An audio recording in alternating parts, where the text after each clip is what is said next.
ไปหน้าหอเทือนแล้วก็พากันไปเทือนบ่าววินเนอร์แม่บอกเอาผ่าว่าเอาไปยังลูกไปลูกสบายดีเด้อป้าลุงFCทุกท่านยินดีต้อนรับเข้าสู่ซ่องป้าจอยคือเก่าคือเดิมเด้อป้าลุงเลยบ้าฮะบ้าบ่ยังบ่ไปใช่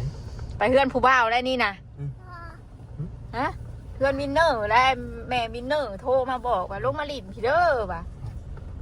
ไปเพื่อนผู้บ่าวนี่ไปเพื่อนผู้บ่าวนี่ลูกซื้อบอกขนมนะฮะซื้อบอก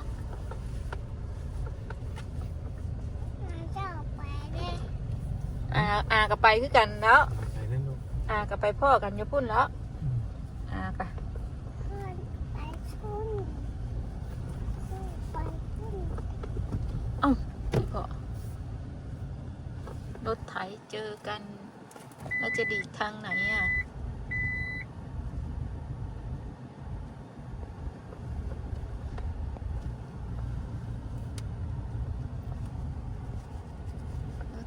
เจอกันกับรถใหญ่ฮะไม่ยังแล้วชิลงนี่หรือเปล่าเพื่อนอันนี้นะ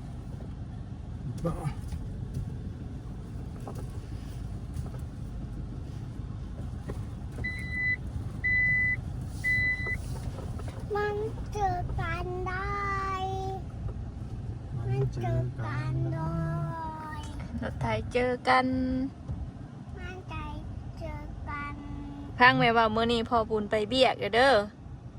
อยู่กับแม่จอยเด้อบอกได้พังควมเด้อแรงเด้อ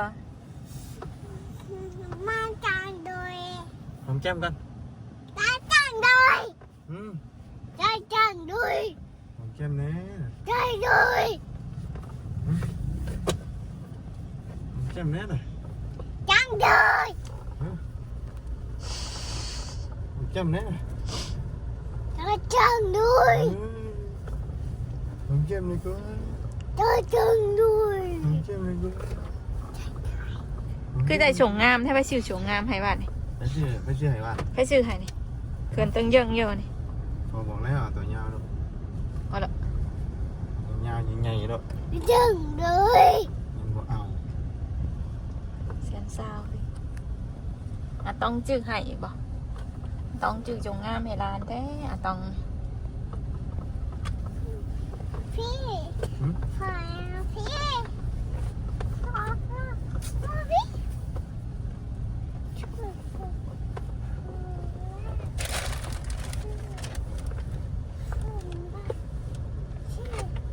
รถดินเลยแม่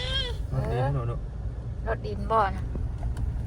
คนจิถมยังนี่คือเป็นกองจุกมันใหญ่บ้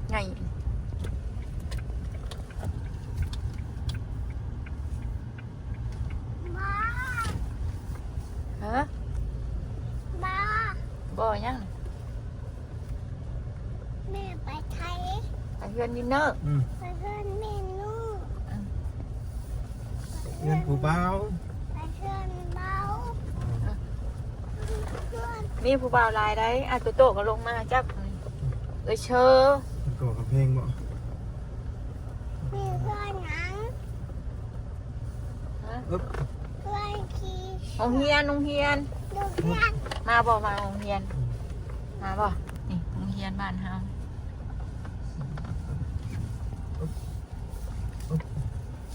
เก็บตะปูก่อนเก็บตะปูใช่ไหมจังมาบ้านตะปูลายจัง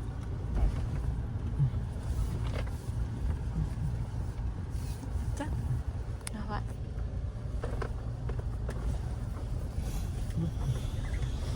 เพื่อนได้บัดจะได้เปลวเป็นไอ้เปลวไอ้เบลไอ้เปลว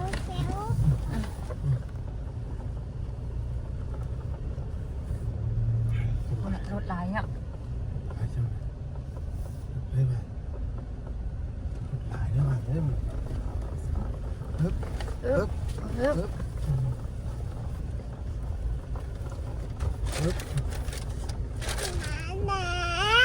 เฮ้ย เอ้าเปิดประตูเลยไปเปิดประตู อ่ะจับก่อนบะแม่เปิดตู้ไว้ จับลูกจับให้แม่ เออ โอเค จับยืงเฉพาะจับยืงเฉพาะยืงเฉพาะจับอีกดิบายดิบ้านโอ้เก่งแท้นี่โอ้โหเบิ่งยังแม่ดูบุญเฮ้ยบุญเบิ่งยังให้แม่ให้เห็นนี่เบิ่งนี่ลูกลองจับเบิ่งนี่เห็นบ่ล่ะนี่จับเจือเลยนี่ลูกจับแบบนี้เอาจับโอเคนี่โอเคบ่เอามือบังเลยไปจับมือบังบ่มือบังเลยจับนี่ใช้มือกล่องมือกล่องไม่จ่ายสบายดีกะดุม ว่าเบิ่งไป ลูกสาวมาหาลูกเขยก่อนมื้อนี้ ไปเอาขึ้นกัน ทางเฮือนนั่นนี่ก็ยากเนาะมันจ่อโพดหุ้ยเต็มที่คาราเบล เปิดอีกเลยมาเลย อู้เมื่อยเลย พอดีกระเทินเราอ่ะ เป็นมินเนอร์ตูลายแท้นี่ว่าลายล้านแท้ แค่ลายนี่ ลายล้านแท้เป็นขวดแล้วจักบาทพริกจ้ะเกือบลูกเคยตัวจอดเทรออยู่น่ะเปิดตูเด้อเอ้ยตูกันเด้อตูลายแท้เพื่อนลูกเคยนี่บ่อะไรแล้วบาทนี่ใช่ปะดิเปิด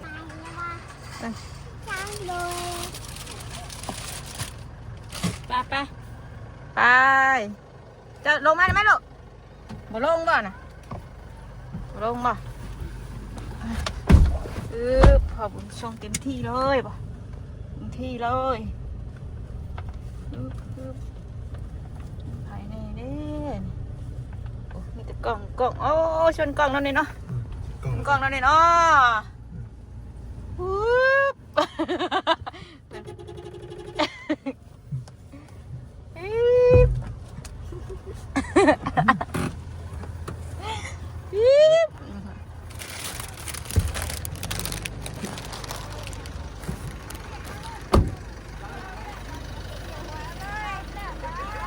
จะว่าเราบอกเด็กจัก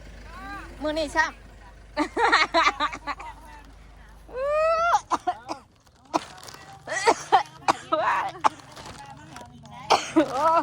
หอมแท้นี่กล้วยแท้นี่ไปดีโอ้ได้จะโคกแล้วน้องมาเนี่ย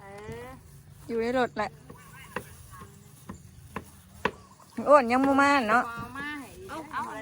ไปทำกันบ่ถ่ะ ไปทำกันแล้วลงเพื่อนแม่ไอ้บิวได้ลงเพื่อนแม่ไอ้บิวมาน้ำดังน่ะจะเปิดห้านไว้จะมึงนะเท่าไปมึงนี่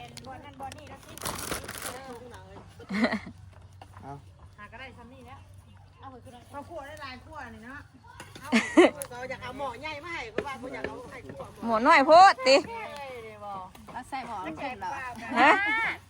ไอ้อ้นน่ะสวย โอนมาน้ำดังโอนดงเอารถเพื่อนแม่ไว้บิว ขาเล็บแต่ว่าชื่อกี่ดีวะ ท้องถอยให้ เดือดมาก ท้องถอยให้ ขาเล็บแต่ว่า มาพี่ใช้ลูกเคยไปใช่น่ะ บุญบ้านไปไม่ได้มุมไหน นี่แหละ ปล่อยเลยหุ่นดึงไปเลยเนาะ ฮะ เพื่อนหุ่นเยอะแยะเลย ประดิษฐ์รถไปลูกไปประดิษฐ์รถไปผู้หลับเตะบานน้ำไม้เด้อเตะ ตายแล้วป่ะค่ะไปแล้วปันตื่นดูดิ หมดแล้วเนาะ ปันสิไปกันเลย แม่ อยากกินลาบได้ดิ มาบ้างเนี่ยพอบุญเฮยังพอบุญเฮยัง เฮ้ยให้เพื่อนก็ได้ บุดินได้ชำบุไปน้ำดันเห็นบ่เอื่อยฮะ โอ้บ่ได้ว่าคำบ่ไอเป็นปอบบ่บ่ได้เป็นนะฮะ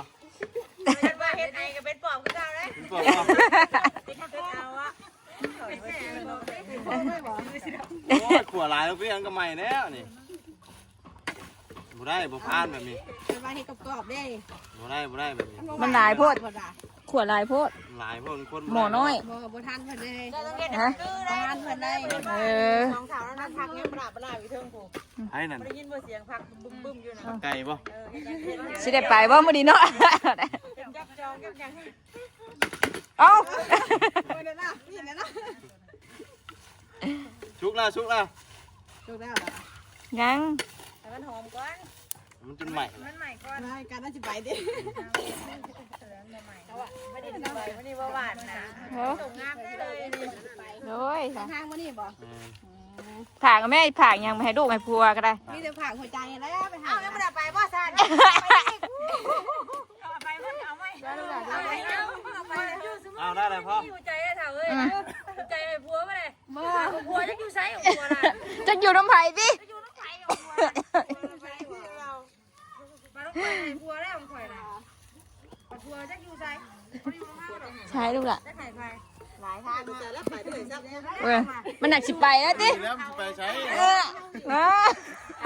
ลุงคนเดียวกันไปเนาะ เออ ไปเนาะไปท่านละท่านบอกไปท่านละท่านนะว่า รุ่นเขาจูดมาพริกอูดเลยดิเฮ้ยเฮ้ยมาไปลูกไปพอไปเบี้ยมาพี่มาพี่มาพี่ลูกมาพี่แล้วแม่พาประดิษฐ์โอเคบายเดี๋ยวน้ำมาชุดหน่อยน้ำมา4-5 มื้อน้ำมาเดือนหน้าแล้วก็มาเลยที่เศร้าหูได้เฮ้ยอีก4 มื้อกันยังว่าวอยู่เด้ชุดหน่อยมากลูกอะคุณน่ะรถใหญ่เอารถใหญ่มาดินไปลูกไปไปรถใหญ่มาดินมาหน่ะรถใหญ่ไปมาดินพี่เด้อ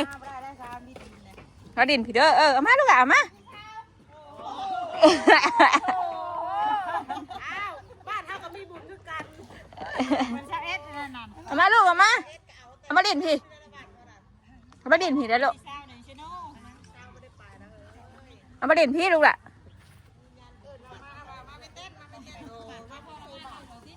มาแมวมาให้มารถใหญ่แท้รถไอบินมาลูกมาพี่ใคร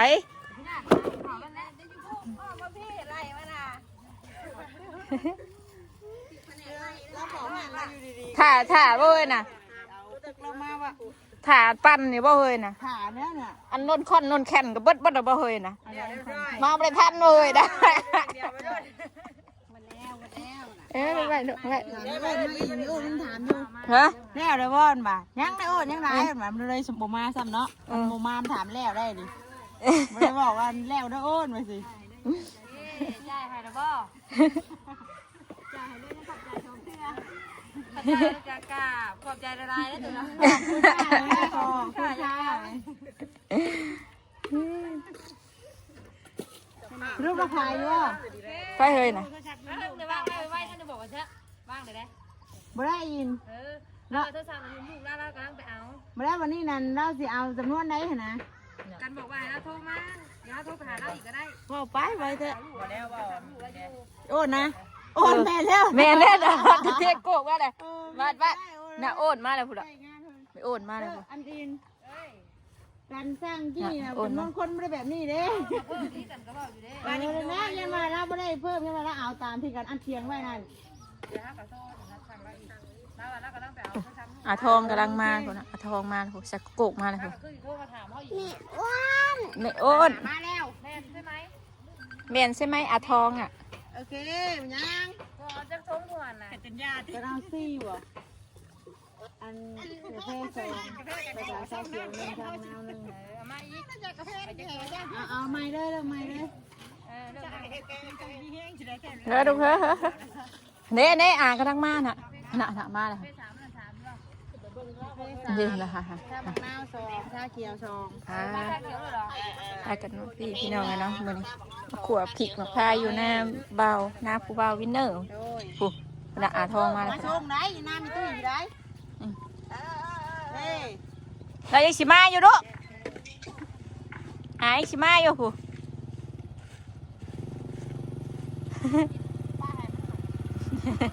เขากำลังจมหาอยู่ มาแล้วเฮ้ย กำลังจมหาอยู่ดิ เข้ามาเลย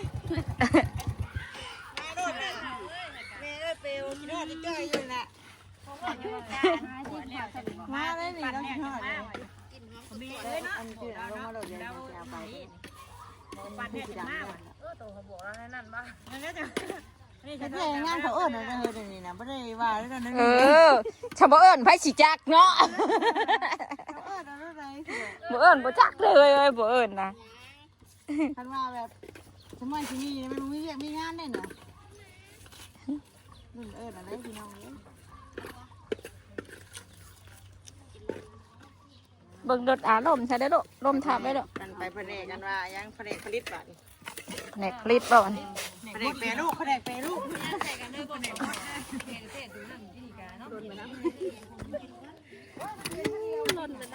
นะเอาพูดเอาไม้ก่อน อย่าบ่ได้พูดได้อโอเค ล้างมือแล้ว โอเค ในหัวไปนะอย่าลูกจะแสบอยู่เลยอย่าเกาไปนะแผนก หัวเปลี่ยนกัน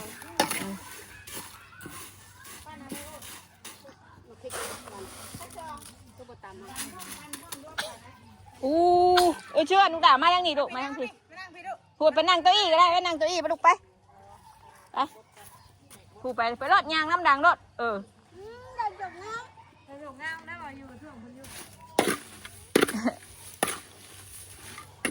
กลัวที่ได้หน่อยเอามันจังซุกตัวกัน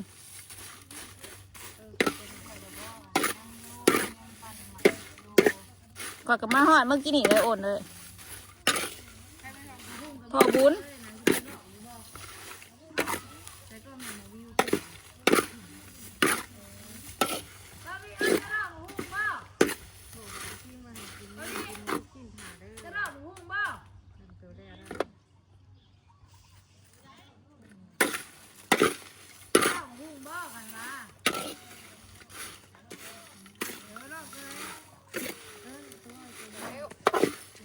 นั่งน้องลูกละนั่งถ่ายลูกเด้อ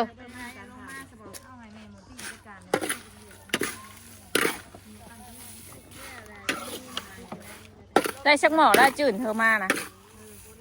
จื่น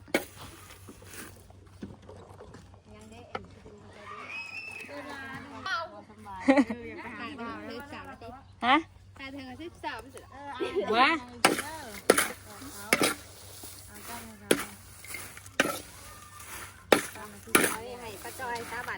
โดยสบายดีเลยกลัวไม่โอดเอาลูกหายวะสักหน่อยไม่ได้พูดน้ำมือไว้เปลี่ยนกันบุยูเลยบุยูน้ำลายสาวบุยูมาน้ำเชื่อทานนะเฮ้ยตั้งอยู่ใส่ทานก็กันไปเอาไม้ใส่กินทานห้อยทานมียายทานมาใส่แล้วเฮ้ย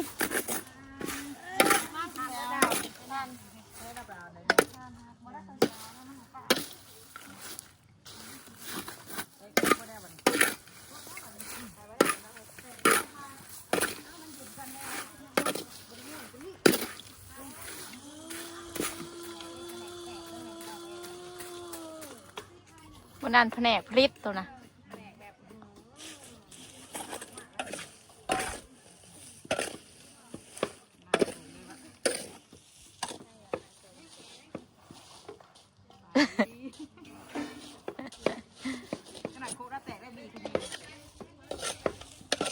อ้วนตำหุงบ่ขอปักแต่ว่าไม่อ้วนขอแต่มื้อนั้นยักษ์